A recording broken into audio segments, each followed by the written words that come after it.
Untuk materi yang ketiga yaitu perubahan fisiologis ya, berat badan ibu hamil ya, atau IMT, kemudian perubahan fisiologis terkait sistem hematologis pada kehamilan.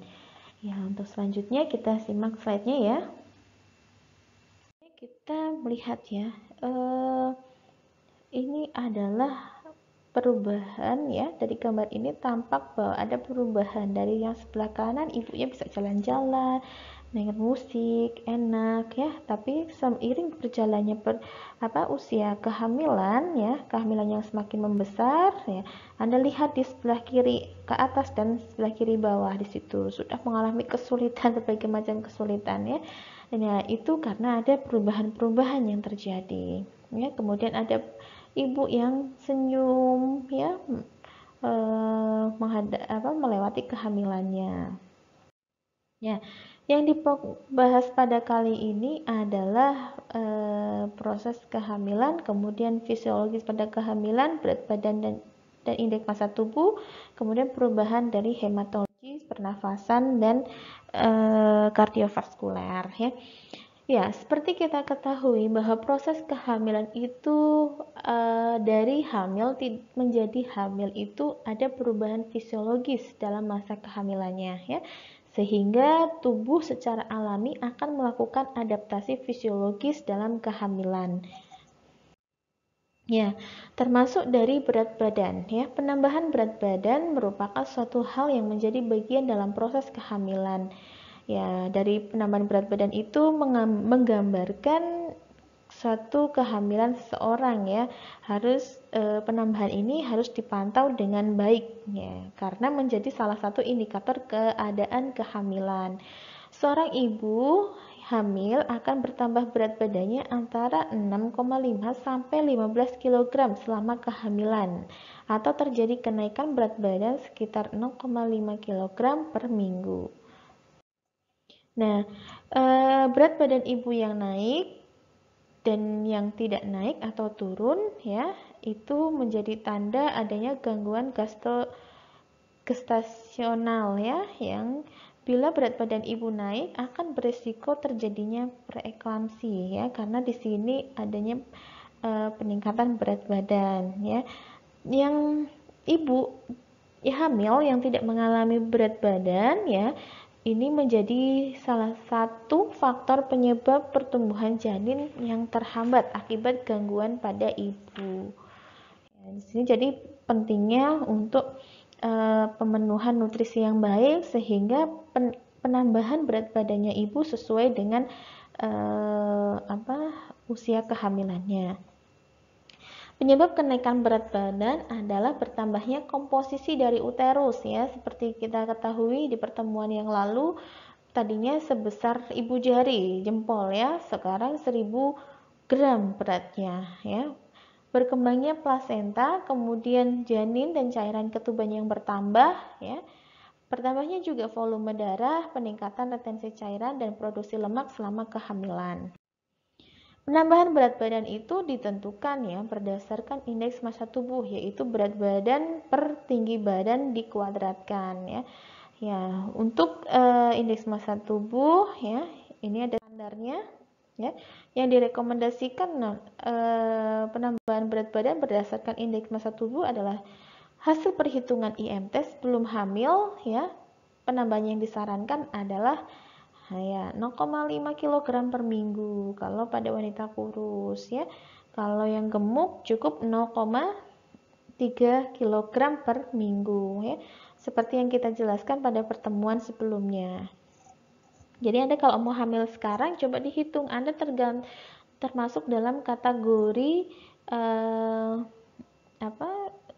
indeks massa tubuhnya apa gitu. Dari IMT sama dengan berat badan dibagi tinggi badan dikuadratkan. Nah, tinggi badannya ini dibuat dalam satuan meter ya, baru dikuadratkan.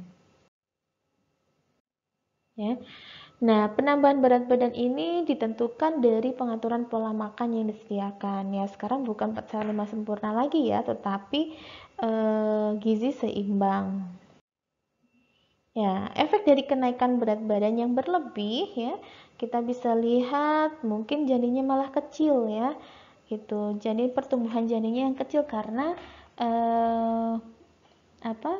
mungkin karena gangguan metabolisme di dalam tubuh ibu yang tidak bisa memecah makanan menjadi molekul-molekul yang paling kecil yang bisa mudah diserap oleh janin ya, sehingga janinnya kecil ya. Ini biasanya terjadi pada pasien-pasien dengan diabetes.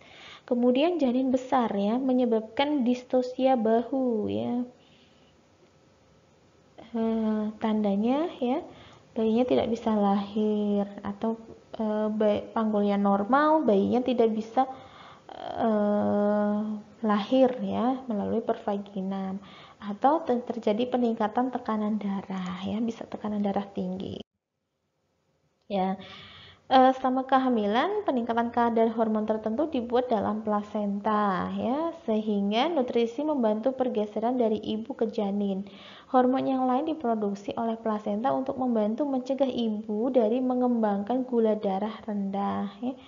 Kemudian ketergantungan toleransi glukosa progresif ya, membuat insulin lebih banyak. Di sini namun jika pankreas tidak dapat memproduksi insulin yang cukup untuk mengatasi efek dari peningkatan hormon selama kehamilan, maka kadar gula darah akan naik dan mengakibatkan gestasional diabetes mellitus atau diabetes pada saat kehamilan. Jadi sebelum hamil tidak mengalami kadar gulanya normal, tapi saat hamil dia mengalami diabetes, jadi disebut dengan gestasional diabetes mellitus ya.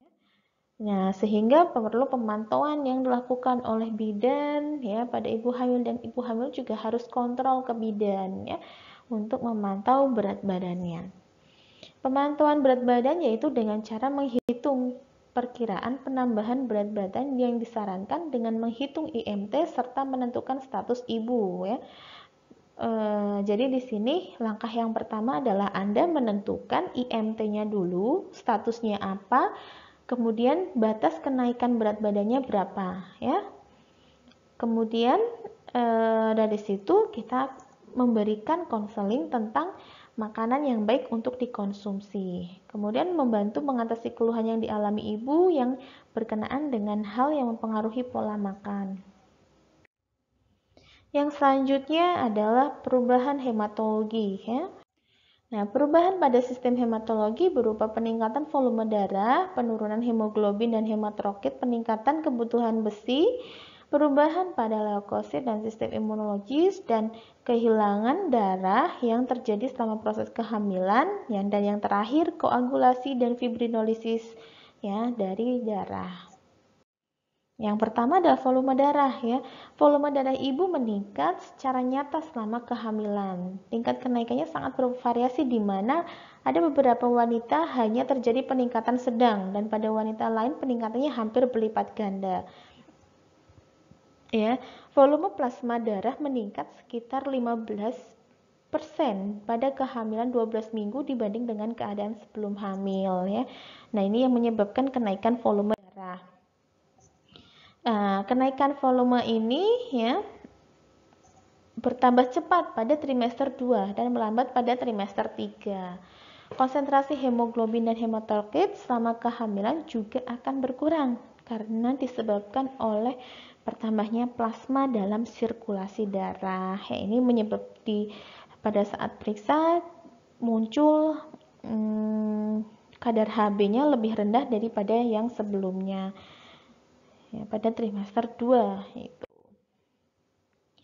Konsentrasi hemoglobin normal pada ibu hamil trimester 3 adalah 12,5 gram desiliter. Di batasan yang masih dapat dianggap normal adalah 11 yang disebabkan oleh anemia definisi zat besi.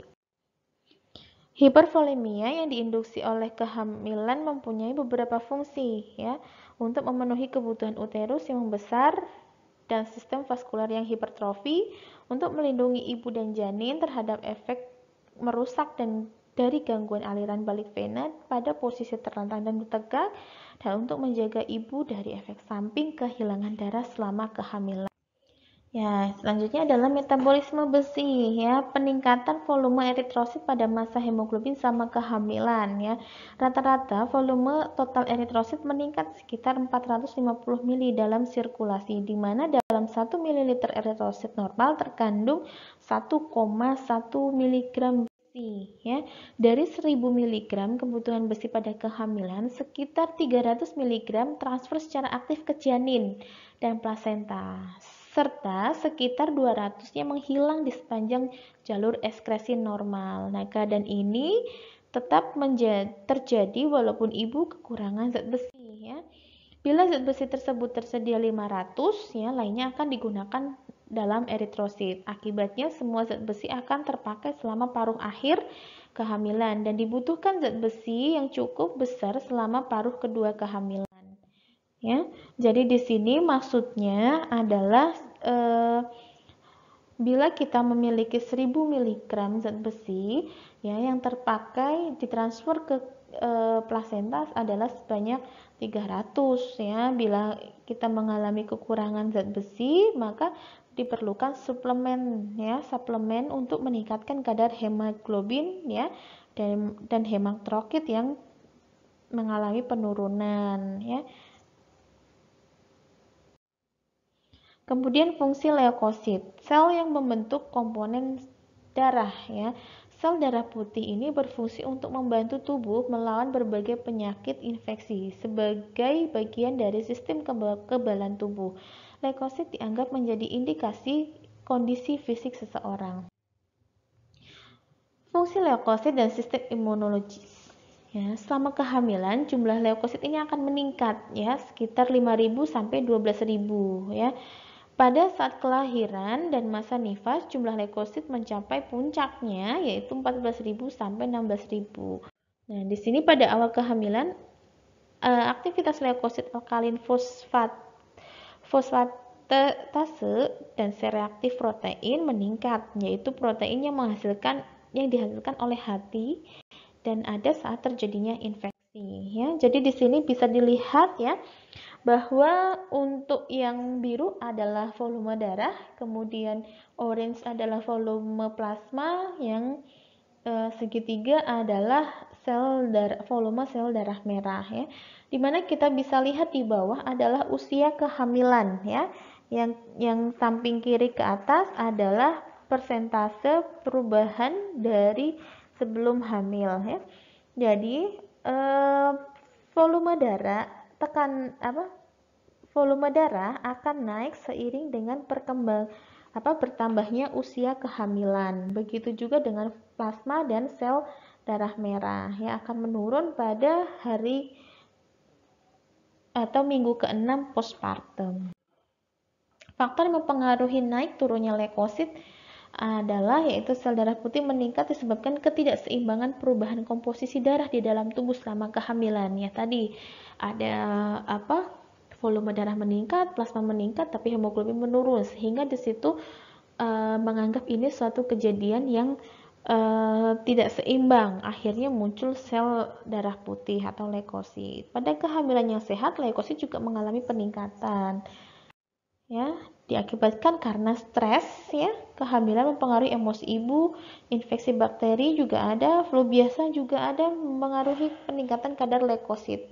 Kemudian infeksi saluran kencing, perdarahan dan leukemi. Efek pada ibu hamil, nah adanya peningkatan ini tidak perlu khawatir ya. Amati saja perubahannya, apakah terjadi peningkatan suhu tubuh yang menjadi demam atau menimbulkan ketidaknyamanan. Kemudian ada gangguan pada pembekuan darah ya, proses di mana darah berubah dari bentuk cair menjadi padat ya, menggumpal. Hal ini biasanya terjadi saat cedera untuk mencegah kehilangan darah terlalu banyak. Apabila terjadi sesuatu dengan proses koagulasi, gangguan perdarahan, seorang bisa meninggal akibat perdarahan yang berlanjut. Ya, kadang pembekuan darah dapat terjadi pada adanya cedera ya. Koagulasi bisa terjadi pada pembuluh darah mana saja ya. Termasuk di paru-paru, jantung, otak dan area lainnya. Selama kehamilan, gumpalan darah dapat terbentuk pada pertumbuhan darah pelvis atau kaki, menyebabkan komplikasi kehamilan serius seperti persalinan prematur, keguguran, dan kematian ibu. Hal yang dapat menyebabkan gangguan koagulasi. Nah, seringkali masalah dengan koagulasi bersifat menurun ya, namun beberapa faktor tertentu dapat membuat Anda lebih rentan terhadap gangguan perdarahan, seperti penyakit hati, jumlah sel darah merah yang rendah, defisiensi vitamin K, dan efek samping obat-obatan. Jadi, ada yang mempengaruhi sistem pembekuan darahnya. Faktor resiko untuk gangguan pembekuan darah meliputi, nah ini yang paling sering adalah karena obesitas ya, dan kehamilan.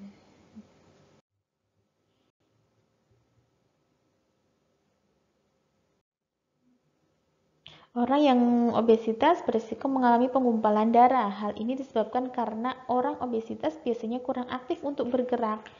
Kurang gerak dalam jangka waktu yang lama memungkinkan darah menjadi menumpuk ya. Untuk meningkatkan aktivitas gerak tubuh maka perlu dilakukan olahraga ya. Selain bergerak, olahraga juga harus menurunkan berat badan. Begitu. Kemudian pada wanita hamil resiko mengalami perubahan koagulasi ya, dimana karena meningkatnya hormon estrogen ya, mengalami obesitas atau memiliki penyakit paru-paru dan jantung. Namun setelah melahirkan nanti bisa perlahan ya, hormon akan stabil sehingga resiko pengumbalan darah pun akan menurun. Beberapa tanda umum masalah perdarahan yaitu mudah memar ya, atau tanpa penyebab, menstruasi hebat, sering mimisan, perdarahan hebat dari cedera kecil. Beberapa tanda dari gangguan koagulasi adalah gumpalan darah pada pembuluh darah dalam. Ya, tandanya adalah nyeri, bengkak, diskolorasi atau kemerahan, perasaan hangat. Gumpalan darah pada paru-paru ya, menimbulkan tanda gejala nyeri dada, tidak dapat bernafas, detak jantungnya cepat.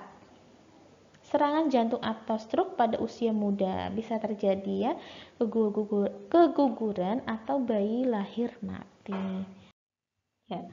Untuk materi keempat adalah perubahan sistem kardiovaskuler dan sistem pernafasan pada wanita hamil ya.